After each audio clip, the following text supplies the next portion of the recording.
अपने यहाँ शत्रुता, एंटी का मतलब शत्रु, अपने यहाँ शत्रुता 3 कारणों से बताई गई है। सामान्य भाषा में लोग कहते हैं जर, जोरू और जमीन, ये 3 चीज़ें होती हैं जिनके कारण किसी दो के बीच शत्रुता हो जाती है।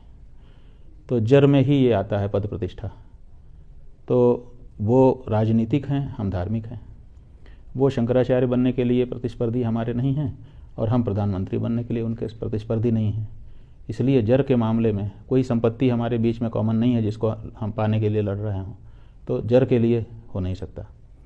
ज़मीन, उनके पिता अलग हैं, हमारे लोग अलग हैं, उनकी ज़मीन अलग है, हमारी अलग है और हमने कोई दावा भी नहीं रखा है। जोरू, वो उनका विवाह हुआ है, पत्नी के साथ वो नहीं रहते हैं, हम तो ब्रह्मचारी हैं, तो उससे भी हम उनको भी लेना देना नहीं, हमें भी लेना देना नहीं, तो किस चीज़ के लिए हमारी शत्रुता होगी। तो जो ये एंटी मोदी वाली बात कही जा रही है, ये तो कोई जवाब न होने के कारण और हमारी आपत्तियों को विषयगत रूप से खारिज न कर सकने के कारण लोगों के द्वारा इस तरह की बात कही जाती है। असल में देखा जाए तो जो लोग हमको एंटी मोदी कह रहे हैं वो एंटी मोदी हैं। कैसे? ऐसे कि हम कह रहे हैं कि मोदी जो है उनका पतन नहीं होना चाहिए। इतने ऊंचे पद पर वो चले गए हैं और थोड़ा हिम्मती आदमी है, हमको हिम्मत वाला आदमी अच्छा लगता है, तो मोदी हमको उस मामले में पसंद आते हैं। अब क्या हो रहा है कि उनके हाथ से गलत काम करवाए जा रहे हैं। जैसे काशी में मंदिर तोड़वाए गए तो हमने कहा कि गलत हो रहा है।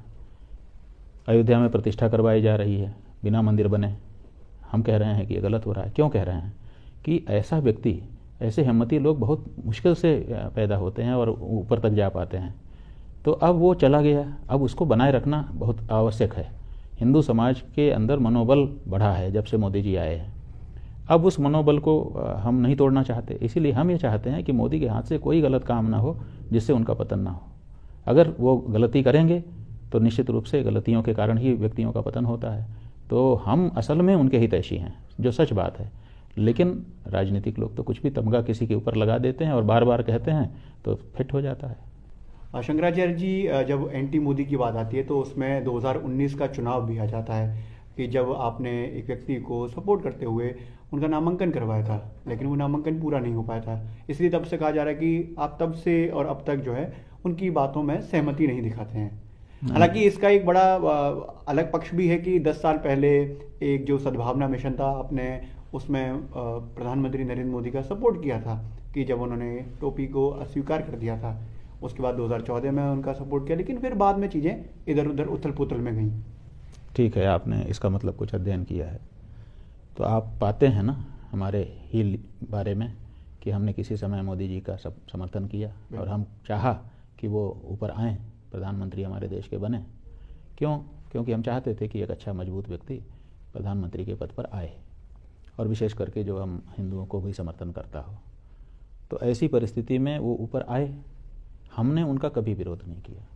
जब उन्होंने काशी में मंदिर तोड़े और मंदिर के अंदर स्थापित मूर्तियों को बेदर्दी से तोड़ दिया गया और उनको मलबे में फेंका जाने लगा, तो हमको अच्छा नहीं लगा।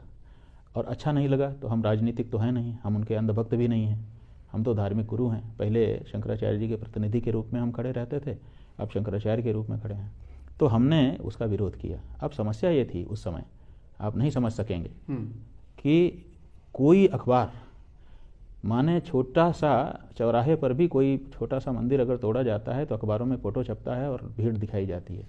काशी में इतने मंदिर 500-500 साल, 600-600, 800-800 साल पुराने तोड़ दिए गए, उनकी मूर्तियां तोड़ करके फेंक दी गई, लेकिन कोई अखबार छापने को तैयार नहीं था। केवल आपका एक इंडिया टुडे है, इंडिया टुडे ने एक स्टोरी उस पर छापी और उस पर पूरा लेख बनाया, लेकिन उसके बाद वो भी चुप हो गया। बनारस का कोई अखबार एक लाइन नहीं छाप रहा था, कोई टेलीविज़न बोलने को तैयार नहीं था। और हमारे मन में पीड़ा थी कि मंदिर तोड़ दिए गए, लोगों को पता ही नहीं चल रहा है। तो हमने सोचा कि क्या करें, तो हमने एक साधु को तैयार किया कि भाई तुम इनके खिलाफ खड़े हो, तो जब खड़े होगे तो लोग पूछेंगे कि तुम भाई हिंदू होकर के, साधु होकर मोदी के खिलाफ क्यों खड़े हो, तो तुमको ये बताने का अवसर होगा कि ये मंदिर तोड़ रहे हैं। तो उसके लिए खड़ा किया, लेकिन उसका नामांकन ही रद्द करवा दिया गया ज़बरदस्ती, जबकि मोदी के नामांकन में खुद 22 गलतियाँ थीं, लेकिन उन 22 गलतियों को चुनाव आयोग ने नज़रअंदाज कर दिया और वो महात्मा जी का कोई गलती नहीं थी, फिर भी उनका नामांकन दर्ज कर दिया गया। तो हमने गुस्सा दिखाया, उसी का वीडियो देख करके आप कह रहे हैं बिल्कुल हमने दिखाया, हम स्वीकार करते हैं। और कभी भी अगर कोई हमारा मंदिर तोड़ेगा, वो मोदी हो चाहे कोई का खा गा कोई भी देश का व्यक्ति हो, अगर हमारे मंदिर और हमारी मूर्तियों को तोड़ेगा फोड़ेगा तो हम गुस्सा प्रकट करेंगे। हमको दुख होता है। हमको अधिकार भी इस भारत देश के संविधान ने दिया है कि आपके मन में कोई पीड़ा है तो उसको लोकतांत्रिक ढंग से प्रकट कर सको, तो हमने किया और हम आगे भी करेंगे। इसमें क्या हमको संकोच है? इतने मात्र से हम एंटी मोदी हो गए? अगर कोई चीज़ हमको आपकी खराब लगती है तो हम आपको बोल देंगे तो हम शत्रु हो जाएंगे?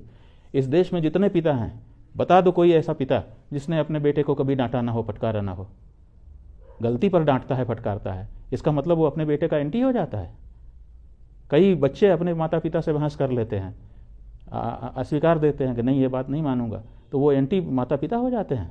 अरे वो गलती केवल जिस अंश में बात रहती है उतने अंश में अपना विरोध दर्ज करते हैं।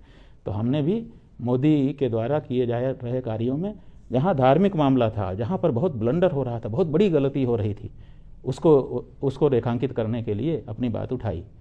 इसके कारण से अगर कोई हमको एंटी मोदी कहता है तो हम उसके बुद्धि पे हमको तरस आता है। सच बात यह है कि हम एंटी मोदी नहीं हैं, बल्कि मोदी को चाहने वाले व्यक्ति हैं।